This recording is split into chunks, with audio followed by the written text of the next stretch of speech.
Under the Moonlight. Chapter 1. The Curse.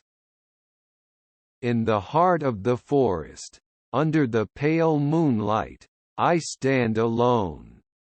The curse of the werewolf, a burden I've carried for years, has made me an outcast. The once familiar sensation of my skin stretching, bones cracking, and the uncontrollable surge of primal instincts, now only serve as a bitter reminder of my lost humanity. I yearn for the days when I was just a man, living amongst my kin, sharing laughter and stories around the fire. But those days are long gone. Now, I am a monster, feared and hunted. The villagers, once my friends, now see me as nothing more than a beast to be slain. In the solitude of my cursed existence, I've made a decision. I will seek a way to break this curse, to reclaim my humanity. I've heard whispers of ancient rituals and powerful artifacts that might hold the key to my salvation. It's a sliver of hope, but it's all I have. As the dawn approaches, I retreat to the shadows, my heart heavy with the weight of my decision. The journey will be perilous, filled with unknown dangers. But I am resolved. For the chance to see my reflection in the mirror and not flinch away in horror, I am willing to risk it all. The sun rises, and I am once again a man, if only for a few hours. I take a moment to relish the feeling of my human form, knowing that when night falls, I will once again become the beast. But not for long, I promise myself. I will break this curse or die trying. Chapter 2. The Hunter. The forest, once my sanctuary, has become a hunting ground. The hunter, a relentless man from the village, has been tracking me for days. His presence is a constant threat, a reminder of the danger I pose to others and myself. His determination is fueled by fear and hatred, emotions I can understand but wish I didn't have to. I can smell his scent on the wind, hear the crunch of leaves under his boots. He is getting closer. The thought of confrontation fills me with dread. I am stronger, faster, but I do not wish to harm him. He is, after all, only trying to protect his home, his people. I was once one of them. In the quiet moments, when the hunter is far and the forest is calm, I allow myself to dream. I dream of a life free from the curse, a life where I am not hunted, not feared. I dream of a warm bed, of friendly faces, of love. These dreams are what keep me going, what push me to seek a cure. As the sun sets, I prepare for another night of evasion and survival. The transformation is coming. I brace myself for the pain, the loss of control. But tonight, there is something else. A spark of determination, a sense of purpose. I am not just a beast. I am a man who is fighting for his humanity. The night descends, and the hunt begins anew. But this time, I am not just the prey. I am a hunter too.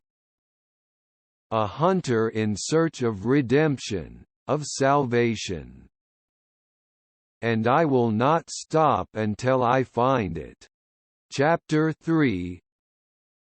The Transformation. The moon is high in the sky, casting long, eerie shadows across the forest floor. I can feel the transformation beginning. A familiar pain that starts in my bones and spreads throughout my body. It's a pain I've come to dread. A reminder of the beast I become under the moon's glow. I find a secluded spot, away from the hunter's path. I don't want him to see me like this, to see the monster I become. The transformation is never easy, but tonight it feels different. There's a sense of urgency, a desperation that wasn't there before. I need to find a cure, and soon. As my body contorts and changes, I hold onto my humanity.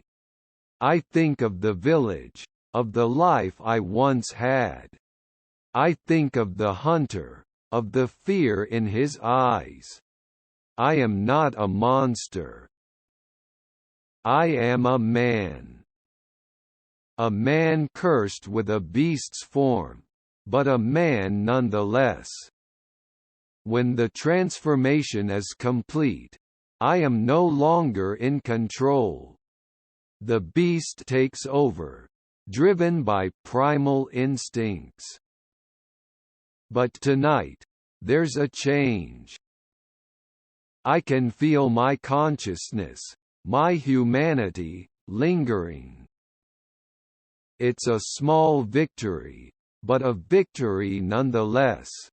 As I roam the forest, the beast and the man coexisting, I can't help but feel a glimmer of hope. Maybe I can find a cure.